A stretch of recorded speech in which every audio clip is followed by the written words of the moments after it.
नमस्कार मित्रांनो, ठरलं तर मग या सिरियलमध्ये काय घडले आपण ते बघणार आहोत. नागराज निर्लज्जपणे सांगतो की मधुभाऊंना मीच मारलं आहे. अर्जुन हे ऐकत असतो, पण तो सांगताना खूप हसत असतो. अर्जुनला या गोष्टीचा खूप राग येतो आणि तो त्याची गचटी पकडतो. इकडून राकेश नागराजच्या भेटीसाठीच येत असतो. त्याच वेळेस तो कॉन्स्टेबल त्याला बघतो.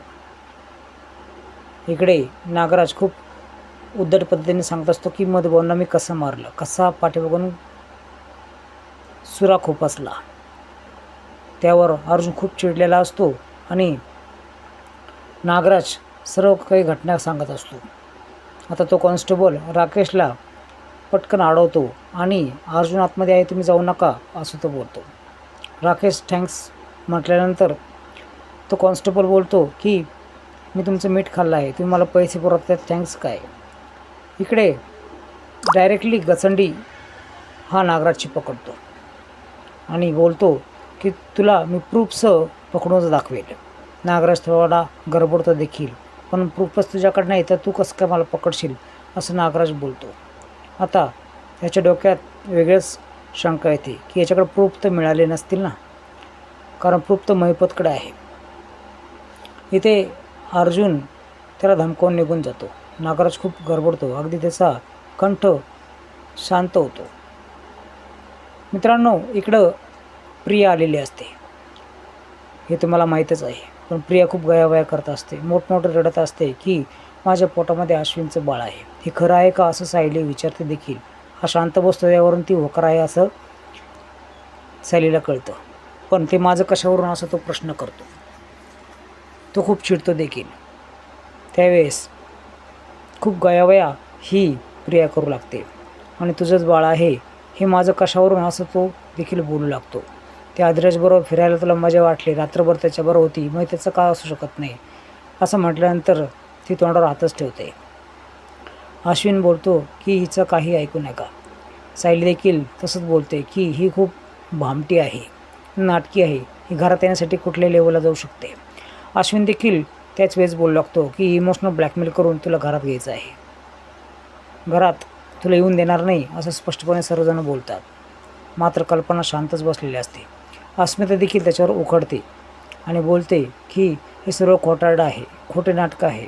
वकील काय घेऊन येते, कॉन्स्टेबल काय घेऊन येते हे सर्व आम्हाला कळतं आहे. तुला काही करून या घरात पुन्हा यायचं आहे, पण आमच्या घराचा मी परत नाश करून देणार नाही.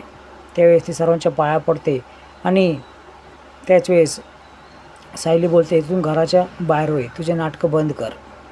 त्याच वेळेस ती अश्विनला कल्पनाला बोलू लागते की या पोटात तुमचंच बाळ आहे, तुमचं वंशज आहे, असं मी खोटं नाटक बोलणार नाही. त्यावेळेस अश्विन बोलतो हे माझं कशावरून, तू इथून चालती हो, बाहेर न घेतो. आता हे सगळं चालू असतानाच त्या ठिकाणी अर्जुन येतो आणि अर्जुन बोलतो की हे काय चाललं आहे, ही इथं काय करते आहे, हिला बाहेर काढा. त्यावेळेस ती प्रिया बोलते की अर्जुनला देखील माहीत आहे की मी प्रेग्नंट आहे ते. त्यावेळेस सायली बोलते की तू सांगितलं म्हणून त्याला विचारायची काहीच गरज नाही, माझं मी बघून घेईल. अश्विन देखील बोलतो की तिला बाहेर काढा. ती सर्वांची विनंती करते, अगदी मेडिकल रिपोर्ट दाखवते सर्वांना. त्याच वेळेस ती अश्विनला देखील पुढे येऊन बोलते की बघ छोटं छोटं बाळ आहे, अजून त्याला बोटं येतील, लहान लहान बोटं येतील. इमोशनल ब्लॅकमेल करायचा खूप ती प्रयत्न करते, पण तिचं कोणीच ऐकून घेईना. तिला अक्षरशः घराच्या बाहेर काढून देण्यात येतं. अर्जुन आणि सायली तिला हाताला धरून बाहेर काढतात. आता कल्पना हे काय चाललं आहे, या घराचा नाश का होत आहे म्हणून रडू लागते आणि अश्विन तिला जवळ घेऊन शांत करतो. अस्मिता देखील खूप वैतागलेली असते, एक एक कांड घरामध्ये होत आहे.